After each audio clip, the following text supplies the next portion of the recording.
Je m'appelle Yann Blanc, je suis professeur à l'Université de Genève, où j'enseigne l'histoire de l'art de la période moderne, de la fin du Moyen-Âge au début du XIXe siècle.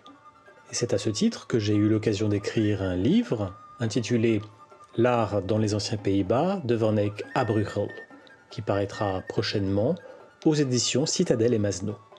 Dans ce livre, je m'attaque à une question relativement simple. Comment l'art des anciens Pays-Bas s'est-il imposé, au début de la période moderne, comme l'un des plus importants d'Europe?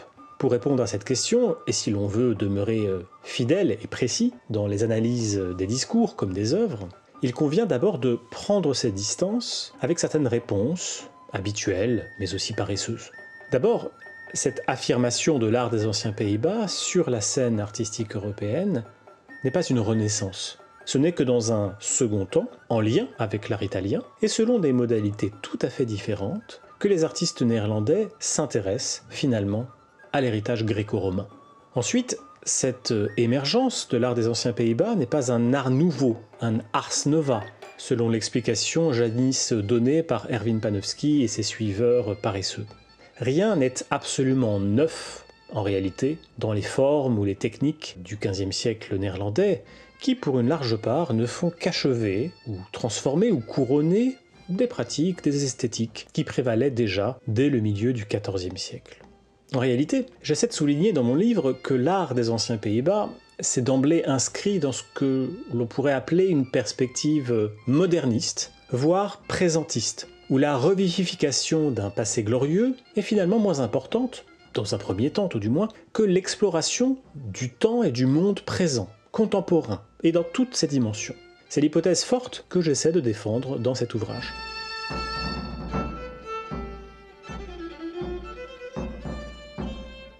Elle explique, selon moi, que ces artistes néerlandais aient toujours cherché à tisser des liens étroits entre ce monde présent, leur monde présent, et leurs œuvres, mais aussi entre leurs œuvres d'art et leurs spectateurs effectifs. Que l'on pense au goût typique des artistes néerlandais pour les scènes tirées de la vie quotidienne, pour les portraits représentés dans des costumes contemporains, ou encore à l'élaboration subtile de leur stratégie d'illusion, de séduction ou de captation de l'attention. L'enjeu, dans le cadre de ce manifeste moderne, si l'on veut utiliser cette expression, n'est pas d'afficher une continuité, ou au contraire d'affirmer une rupture, mais de construire une singularité. Et cela dans tous les arts évoqués dans le livre. Peinture, dessin, estampes, sculpture, architecture, tapisserie, et même médailles et objets de liturgie. Les réactions des artistes italiens aux réussites de leurs confrères néerlandais disent bien d'ailleurs que les stratégies de ces maîtres nordiques ont réussi, et qu'ils sont parvenus à atteindre une forme de reconnaissance européenne égale à celle des maîtres romains, florentins et vénitiens.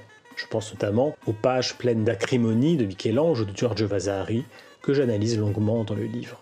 C'est dire donc que cet ouvrage est aussi le récit d'un art qui, en accédant à cette reconnaissance européenne, s'impose dans le paysage artistique, mais prépare aussi l'avenir de ce qui sera, au XVIIe siècle, le siècle d'or hollandais.